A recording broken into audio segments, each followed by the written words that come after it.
Cik tuan-tuan puan-puan, dari Berakit ke Teluk Buyu, pergi berdua dengan Cik Etun. Inilah tabiat kita orang Melayu, sedikit banyak nak pakai pantun. Bunga sekuntum tumbuh di laman, daun salam tumbuh di kota. Saya. Assalamualaikum kami ucapkan sebagai salam pembuka kata. Assalamualaikum warahmatullahi wabarakatuh. Cik tuan-tuan puan-puan, alhamdulillah pada hari ini kita bersukacita tuan hamba. Bersuka-suka nak bual-bual. Yang jelas hari ini ada topik pembahasan yang sangat mustahak. Mustahak. Sangat mustahak dan ini mesti diketahui oleh khayalak ramai. Halayak. Kawan nak bilang gitu tak sempat. Halayak ramai. Tersasul biasa tu. Kita nak bercakap tentang satu benda kotak ni. Satu benda kotak yang kita sebut dengan kartu pantun. Jadi kalau kata bahasa orang Melayu ni bukan batu sembarang batu. Betul. Ya kan? Batu ada dekat Serasan. Bukan kartu sembarang kartu. Kartu apa ni? Tolong jelaskan. Itu yang kita nak sampaikan Jadi tuan hamba, kita nak bercakap masalah kartu ini. Kartu pantun kepada encik-encik tuan-tuan puan-puan yang nonton video ini, yang mendengarkan suara ini. Betul. Tapi sebelum kita membahas tentang kartu ini, tentulah kata orang bilang tak kenal maka tak sayang. Betul. Tak sayang susah nak bermiang. Asyik kakap denganlah kakap. Saya. Terlupa dengan ikan gulamu. Asyik kita bercakap-cakap, Terlupa pula nak kenalkan nama. Ya. Jadi bagus tuan hamba lah dulu kenalkan nama. Gitu kan. Kalau tuan ke Tanjung Uma, Saya jangan mudik sampai ke hulu. jauh tu. Saya ni orang tua. Silakan yang muda lebih dahulu. Lempah. Baiklah encik tuan-tuan puan-puan. Saya ni kata orang bilang sorong papan tarik papan. Duduk bersimpuh di atas batu.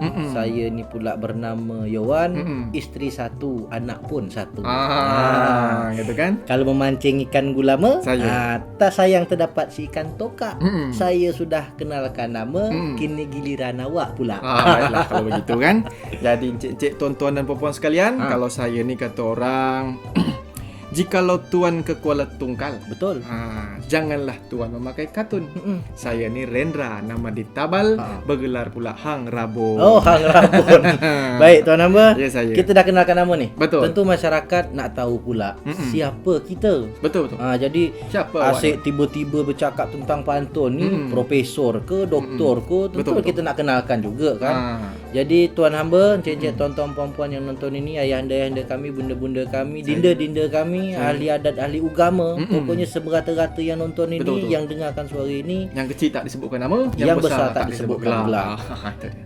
Kami di sini kata orang bilang kalaupun diukur-ukur, kalaupun ditimang-timang, umur baru setahun jagung, darah baru setampuk pinang. Saya. Tapi bercakap pasal budaya, bercakap pasal regenerasi kebudayaan khususnya budaya Melayu, Betul. izinkanlah kita yang muda-muda ikut turut andil. Betul, Untuk melestarikan. terlibat. Melestarikan. adat istiadat orang-orang tua kita. Jadi mestilah tuan hamba kenal juga yang sebelah kiri saya ni, tuan hamba Rendra ini, dia adalah seorang lecturer. Itu kalau bahasa kita Dosen. Dosen.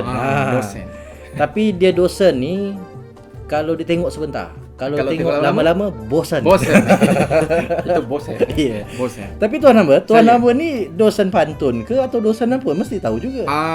Jadi tuan hamba ni memang agak pelik sedikit. Kalau gelar dia tu tertulis MIP. MIP. Tapi karena sering berpantun, kadang-kadang orang sebut Magister Ilmu Pantun. Magister Ilmu Pantun. Ya. Tapi sebenarnya dia adalah Magister Ilmu Pemerintahan. Jadi memang agak pelik sikit. Ilmu Pemerintahan Negeri Pantun. Negeri Pantun. Boleh macam gitulah. Baik, ini seorang dosen. Kalau saya pula, saya hanya sekedar kudi tuan hamba. Kuli apa tu? Saya kuli kata-kata. Itu lebih baik tu. Kuli kata-kata. Saya pengelola media, kebetulan pembinaan redaksi di salah satu media online ternama. Di Kepulauan Riau. Mantap. Baiklah, kita tak bercakap masalah itu, nanti jadi riak pula. Betul. Kita kembali ke kembali ke kartu. Kartu. Kita bercakap masalah kartu nih Tuan Hamid. Ini saya ni penasaran kartu apa sebenarnya. Ini namanya kartu pantun. Kartu pantun. Kita akan berbincang bagaimana tentang kartu pantun ini, bagaimana cara memainkannya, apa tujuan dibuat kartu pantun ini, betul. dan semacam-macam lah tentang kartu pantun ini. Rupanya jadi kalau kata orang tuh bukan batu sembarang batu, betul. ya kan? Di atas batu adalah kartun. Ini kartu bukan sembarang kartu, lupanya dia kartu pantun. Kartu pantun. Tapi Tuan Hamid, sebelum kita bercakap tentang kartu pantun ni, tentulah masyarakat nak tahu juga. Betul. Apa itu pantun, apa sejarahnya bagaimana, apakah pantun itu cuman punya orang Melayu je, bangsa lain tak punya pantun, atau perkembangan pantun. Pokoknya segala hal mukadimah tentang pantun. Baiklah. Karena saya ni cuma tukang bual saja, bukan lecture. Tentulah yang bercakap pasal itu tuan lecture kan. Betul. Macam mana Tuan Hamid? Jadi beginilah encik-encik, tuan-tuan dan puan-puan sekalian. Betul tu kata saudara tadi, Yohan ni. Sebelum nanti kita mengupas apa sebenarnya kartu pantun, kita perlu tahu dulu apa itu pantun, sejarah pantun dan bagaimana cara buat pantun. Betul. Karena nanti pantun akan digunakan sebagai bahan yang paling utama dalam kartu ni, kan? Betul. Jadi encik-encik, tuan-tuan dan puan-puan sekalian, para pendengar di mana pun berada, para yang menyaksikan video ni, yang mendengarkan suara ini, pantun itu adalah sebenarnya berasal dari kata sopan dan santun. Tun. Okay. Sopan dan santun. Kata tun itu menurut beberapa ahli, salah satunya adalah UU Hamidi dalam buku Tusiran Suseno, menjelaskan kata tun itu petunjuk. Jadi kalau ibarat kata sebuah pantun, apa guna si kain katun? Kain elok jual di pasar. Betul. Apa guna orang berpantun? Dianya untuk tunjuk dan ajar. Penuntun.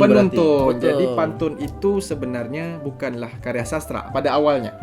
Dia adalah sebuah petunjuk, sebuah penuntun yang diucapkan orang dalam keseharian sebagai petunjuk, sebagai pedoman yang sopan dan santun.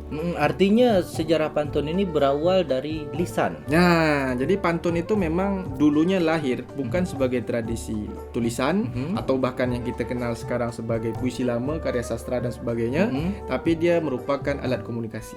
Alat komunikasi artinya apa? Artinya selama orang yang penuturnya bercakap, macam kita ni, kita bercakap-cakap tentang apapun dalam kehidupan kita, pantun pasti masuk dalam pembicaraannya. Dia bisa masuk di semerata-merata, di merata-merata tempat, di merata-merata hal-hal kajian apa, dia bisa masuk karena pantun itu adalah penghias kata-kata. Jadi pantun tu dia dulunya adalah tradisi lisan. Tradisi lisan di masyarakat Nusantara. Nusantara tu ada di Indonesia hari ini, dari Sabang sampai Merauke, ada juga di Semenanjung Malaysia, dan juga beberapa negara yang masih ada rumpun Melayu di Asia Tenggara. Jadi pantun itu ada di merata-merata negeri itu, dan dia digunakan sebagai sarana komunikasi. Itu untuk lingkup Melayu kan? Melayu. Tapi ada juga yang saya sependek yang saya baca lah. Pendek baca dia. Pendek baca. Saya baca dah siap. Jadi ada yang sebut parian, paparian, betul. ende. Itu apakah termasuk di bagian pantun itu juga atau ada perbedaan yang sangat besar? Sebenarnya sudah saya katakan tadi bahwa pantun itu berada di Nusantara. Artinya dia dari Sabang sampai Merauke ada. Cuma penamaan dia ada di beberapa daerah itu berbeda. Ya seperti tuan tadi bilang, parian itu ada di Jawa Barat atau Sunda. Ada ende-ende di Sumatera Utara kalau tidak salah saya. Paparian juga ada. Ada paparian dan sebagainya. Nah, itu memang pantun sebenarnya secara strukturnya dia adalah pantun, cuma sampai kepada daerah-daerah tertentu di Nusantara, di Indonesia, itu nama dia berubah. Nama berubah, tapi dia struktur, substansinya, kontennya adalah pantun. Dan sebenarnya sama penggunaannya sebagai sarana komunikasi. Ada juga yang digunakan sebagai untuk melantunkan lagu, nasihat-nasihat dan sebagainya. Didendangkan. Artinya pantun ini dinamis, dia tidak hanya dilafazkan saja bisa, tapi juga bisa didendangkan atau mungkin bisa dikasih irama-irama tertentu. Betul. Nah, jadi pantun itu dahulu dia selain dari kekayaan komunikasi, dia ada pada musik, ada pada cerita-cerita rakyat, ada dondang-dondang untuk menidurkan anak dan sebagainya. Jadi dia sangat dinamis sekali. Karena dia memang selama orang berkomunikasi, maka selama itulah sebenarnya pantun masih ada dalam penutur-penuturnya. Artinya sadar ataupun kita tak sadar, pada dasarnya pantun juga sama hidup dengan kehidupan itu Betul sendiri. sekali. Karena dia selama kita punya alat komunikasi iaitu mulut dan sebagainya, pantun tetap ada. Cuma perbedaannya hari ini, kenapa hari ini mungkin pantun tidak menjadi bagian komunikasi orang hari ini bercakap atau berbicara, karena memang kaedah-kaedahnya memang sedikit-sedikit agak dilupakan. Makanya kita mungkin buat ini, termasuk yang Datuk buat ni kartu pantun ni, salah satunya adalah nanti mengembalikan ingatan kita kepada pantun. Semoga pantun tu tetap ada di mana-mana komunikasi masyarakat. Supaya tidak amnesia dengan budaya. Betul, itu dia pendek kata dia. Pendek kata. Kita bercakap pantun secara keturunan tadi tu, sejarah dia. Betul. Kita nak cakap juga pantun agak sedikit spesifik. Maksudnya begini. Mana kata atau karya atau ucapan yang boleh disebut ini pantun ni. Ini bukan ni. Ini pantun ke tidak. Jadi tentu ada ciri khasnya. Ada apa namanya? Ada apa saya nak sebut tadi? Maksudnya gini, ada khusus dia. Karakternya. Ada karakter. Saya nak sebut karakter. Karakter pantun tu apa? Apa gitu. Jadi memang pantun ini dia dimulai diketahui kaedah-kaedah dan karakternya ketika dia sudah menjadi tradisi tulis. Jadi artinya ketika lisan itu belum nampak sangat kaedah-kaedahnya. Sebenarnya dia punya kaedah, cuman secara implisit lah kan gitu kan. Orang tidak bisa membedah sebenarnya ni ucapan ni apa kandungan dia. Sebetulnya saya dah tahu, cuma ni mewakili aja, mewakili penonton aja ni. Betul. Jadi setelah dia mulai hijrah atau dia membelah diri. Dia sebenarnya tidak hijrah. Gini. Dia berkembang. Dia berkembang. Dia berkembang biak. Artinya di lisan dia masih ada. Ketika dia berkembang ke ranah tulisan, maka keluarlah kaedah-kaedah itu apa. Seperti apa? Kenapa ketika tulisan dia dapat dikaji, karena dalam tulisan dia dapat ditengok lebih lama. Ada strukturnya. Betul. Bisa ditelik, bisa ditenung. Bisa ditelik, bisa ditenung, bisa dikaji dan bisa diperdalam, dianalisis dan sebagainya. Kalau ucapkan 5 minit kita dengar habis itu lupa kan gitu. Jadi ketika pantun sudah ditulis, dia bisa dikaji oleh para peneliti pantun atau orang-orang yang suka dengan pantun. Nah, jadi memang secara sejarahnya ketika pantun sudah ditulis menjadi tradisi tulis, ada buku mencatat bahawa pantun itu berkembang dari dua kerat. Dari dua baris dulu. Dua baris. Lain hulu, lain parang. Lain dulu, lain sekarang. Ayam berkokok di atas genting. Tak merokok, kepala pening. Ya kan begitu kan? Betul. Jadi dari dua baris yang menjadi alat komunikasi, tetapi itu namanya belum pantun. Kita sebut secara genrenya disebut dengan karmina. Dari pantun dua kerat. Ya kan yang kita sering dengar di kartun-kartun tu kan. Betul. Ini satu catatan, artinya pantun dua kerat itu nama je sebetul bukan pantun. Tapi karmina. Satu sampiran, satu isi. Nah, setelah dia dari dua kerat, dia berkembang menjadi 4 kerat. 4 kerat inilah baru pantun. Jadi kalau tadi Tuan tanyakan apa karakteristik pantun, ketika dia berubah menjadi 4 kerat inilah baru nampak sebenarnya pantun itu apa. Apakah hanya sekedar menjadi 4 kerat saja dia sudah bisa menjadi pantun, atau mungkin ada lagi kriteria khusus? Ada lagi. 4 kerat ni dia ada kesamaan. Ada saudara pantun juga 4 kerat. Syair. Sama-sama 4 kerat. Sama-sama 4 kerat. Yang mana pantun, yang mana syair. Itu yang perlu kita ketahui. Betul. Yang jadi pantun, cik-cik tonton dan puan-puan sekalian, 4 keratnya pantun di baris pertama dan baris kedua, atau kerat pertama kerat kedua. Nah, itu kita sebut sampiran atau pembayang, maksud pembayang. Di baris ketiga, baris keempat disebut dengan isi atau maksud. Nah, inilah yang mungkin akan nanti menjadi apa yang mau kita sampaikan. Kalau sampiran ni dia pembayang maksud. Pembayang maksud tu artinya sebelum kita bercakap kita pakai sampiran dulu. Kasih pengantar dulu. Nah, jadi mukadimah. Jadi pantun ketika dapat sesuatu yang diucapkan yang disebut dengan pantun, ketika syarat pertama 4 kerat. Syarat kedua dia sampiran dan isi. Betul. Nah, di syair dia 4 kerat juga. Tetapi syarat yang kedua dia tak memenuhi. Ibarat dalam kehidupan ini, kalau syair itu orang yang tak pandai bermukadimah. Dia to the point. Dia to the aja. point. Kalau Betul. pantun dia ada mukadimah. Betul, Jadi syarat betul. kedua yang membedakan pantun dengan syair saudara kembar ini adalah di syair tidak ada sampiran. Keempat-empatnya adalah isi. Kalau pantun 2 baris pertama disebut sampiran atau pembayang maksud.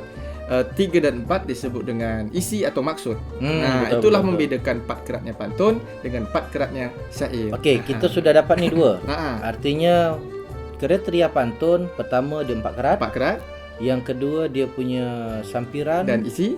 isi. Apakah semua sampiran dan semua isi bisa langsung kita sebut pantun? Ada lagi yang Banyaknya. bedakan. Jadi kita mesti memang hati-hati. Kalau lisan memang kita tak dapat bezakan lah. Tapi Betul. kalau dah tulisan nampak ni pantun yang bagus, pantun yang tak bagus. Dan dari kaedah-kaedah ni kita tahu pantun ni elok dan tak elok, bernas dan tak bernas. Jadi selain dia punya sampiran dan isi, dia punya persajakan. Persajakan ni kalau dalam beberapa bahasa ahli disebut juga irama. Irama tu persajakan pantun tu AB. Rima dan irama. Rima dan iramanya Betul. adalah AB. Betul. AB itu maksudnya apa? Kenapa dia tidak boleh AA? Saudara kembarnya syair itu persajakannya AA. Betul. Jadi kenapa pantun yang baik itu persajakannya AB?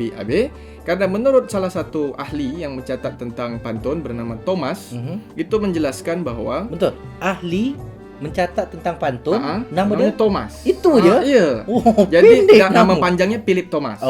Dalam sebuah buku Orang luar Orang luar meneliti pantun. Orang sendiri mana? Adalah saya. Ada. Oh, ya. Lecture. Betul. Jadi menurut Philip Thomas dalam kajian dia dalam sebuah jurnal, dia menjelaskan kenapa rima pantun atau sajak pantun yang baik itu adalah AB. Karena AB pertama untuk membedakan sajak sampiran. Oh, ni AB pertama ni sampiran. AB kedua ni isi. Jadi tahu ni pantun. Nah, kalau seandainya dia AA mungkin ya pantun. Tapi kan nanti orang dengar ini ke sampiran ke isi ni. Gitu kan? Mana sampiran, Mana isi. Nah, karena PHP pula ni. betul, lupa dia ucap syair. Bukan pantun kan. Ya. Jadi menurut Philip Thomas dalam jurnalnya itu menjelaskan bahwa sajak yang bagus tu AB itu adalah untuk membedakan persajakan di sampiran dan persajakan di isi. Nah, jadi AB itu maksudnya apa? Baris pertama itu persajakan A sama dengan baris ketiga kan gitu. AB. Ya. Nah, kalau kita umpamakan 4 jari, berarti telunjuk ni yang atas sama sampirannya dengan jari manis. jari manis. Ya. Yang dua ni kan? Betul. Lalu yang ini Ya. Yang jari ini apa ni? Jari tengah jari tengah. sama dengan kelingking. Gitulah dia persajakan dia AB. Jadi kalau cecek tonton perempuan boleh cuba pakai 4 jari lah. Boleh. Buat sampiran, isi. A B. Tinggal kita pasang-pasangkan aja. Pasangkan. Betul, Jadi betul. misalnya kita kasih contoh pantun lama ni Pantun lama. Kalau ada sumur di ladang. Kalau ada sumur di ladang, boleh kita menumpang mandi. Kalau ada umurku yang panjang. Kalau ada umur yang panjang, boleh kita berjumpa lagi. Kalau ada sumur di ladang ni kan sama dengan kalau ada umur yang panjang. Boleh kita berjumpa lagi sama dengan Boleh kita menumpang mandi mandi. sama dengan boleh kita berjumpa lagi. Okey. Jadi begitulah persajakan pantun. Lanjut. Ayo. Apakah setelah kita dapat sampiran, kita dapatlah persajakan tadi. Apakah sepanjang-panjang ucapan kita misalnya kalaulah tuan hamba jalan-jalan di hari Minggu jumpa sumur di ladang. Sajak dia sama tu. Maka tanyakanlah sama Pak RT dan Pak RW Bolehkah atau kita tetamu menumpang sekitar, mandi? boleh tak kita Numpang numpang mandi? mandi? Kalaulah seandainya Tuhan kasih kita Umur yang panjang. kesihatan dan umur yang panjang. Bila-bila masa murah tiket, habis Covid ini, bolehlah kita jumpa lagi. Itu kan bersajak itu. Ya, betul. Tapi apakah boleh kita sebut pantun? Bernas. Memang geliga otak awak. Iya, wartawan. Betul. Iya. Bagus. Jadi ini mesti diluruskan cik-cik tuan-tuan dan puan. Kadang ada orang salah kaprah, yang penting sama saja dia. Tetapi sepanjang macam kereta api Betul. macam gitu kan. Dia punya sampiran itu belum tahu titik dekat mana kan. Jadi itu tidaklah dikatakan pantun. Jadi masing-masing kerat atau kita sebut dengan baris, Betul. itu hanya terdiri dari 4 sampai 5 kata saja. Satu baris tu 4 sampai 5 kata. Maksimal. Maksimal 5 kata. Kalau 6 dah makruh lah pantunnya. Ada hukum. Kalau dah sepanjang tadi dah haram. Tak boleh lagi. Fardu ain haram. Haram. Jadi pantun dia dah berdosa. Berdosa dengan pantun dah merosakkan pantun. Masya Allah, sian saya. Jadi begitu. Jadi macam tuan tadi dah berapa kata tu. Saya solat tobat ni. Solat tobat kerana berdosa dengan pantun. Kita tengok pantun pusaka tadi. Kalau ada sumur di ladang, 4 kan? 4 saja. Boleh kita menumpang mandi. 4 juga. 4 kan? Kalau ada umur yang panjang, 4 juga. 4. Boleh kita berjumpa lagi. 4. Tak panjang-panjang. Tak panjang-panjang. Jangan pula macam awak tadi kan. Kalau ada tuan-tuan cik-cik jalan-jalan, jumpalah seandainya sumur di ladang. Tak cukup tangan. Jadi itu bukanlah pantun. Jadi atau pantun yang sudah rusak. Pantun yang sudah rusak yang secara kalau artinya secara persajakan okeylah dia pantun, tapi secara kriteria khusus dia sudah mulai merosak. Sudah mulai cela dia, sudah mulai hancur pantun. Berarti kan? Balik lagi kita gunakan 4 lagi. 4 lagi. Jadi 4 sampai 5 kata. Jadi 4 sampai 5 kata ini jadi tak bolehlah jauh-jauh. Tak boleh jauh-jauh. Betul. Dari 4 sampai 5 tu akan tercipta 8 sampai 12 suku kata. Itu tadi kita cakap kata. Ini kita penggal lagi ke suku kata. Jadi suku kata je dari berapa sampai berapa? Suku kata yang bagus ketika encik-encik tuan-tuan dan puan-puan sekalian memakai 4 sampai 5 kata, dia akan selamat dari jumlah yang 8 sampai 12 suku kata. Kita tengok mazhab dia ni. Kita kaji. Kalau ada sumur ladang tadi. Kalau ada sumur ladang tadi. Betul. Ka. 1 kan? Lau. 2. Da. Sumur di ladang. Berapa? 9. Dia tadi berapa? 8 sampai 12 suku kata. Masuk. Masih aman. Masuk. Boleh kita menumpang mandi. 9. Boleh. Masuk. Masih masuk. Okey. Masuk ni, lanjut. Lanjut. Kalau ada umur yang panjang. 9. Masih masuk. Terakhir ni. Lah macam budak-budak saya mencari. Boleh kita berjumpa lagi. Pas kan? Jadi sebenarnya ketika penutur pantun mengucapkan dari 4 sampai 5 kata, 4 sampai 5 kata, maka tak perlu khawatir suku sekatanya akan pasti masuk 8 sampai 8 dengan 12 itu. Tapi kalau dah macam tuan tadi, panjang-panjang tu tak tahu suku apa lagi tu. Suku cadang. Jadi dia masuk ke suku cadang kalau panjang-panjang. Suku apa lagi kan? Jadi tak perlu panjang-panjang, gunakan 4 jari, ingat aja ketika masuk aja tembus 4 sampai dengan 5 kata, maka yang 8 sampai dengan 12 kata dijamin selamat. Dia selamat. InsyaAllah selamat dia. Jadi tapi kalau dah lebih sikit dah tak selamat tu. Jadi itu je. Jadi susah pula kita nak ngitung suku kata, tak jadi pantun kan. Jadi jejak tuan-tuan puan-puan, tentu kita akan melanjutkan percakapan ini. Tapi sebelum itu, kerana saya bertamu dekat rumah tuan lecture, tentulah saya nak minum dulu. Betul. Kita sambung setelah yang satu ini. Kemuting.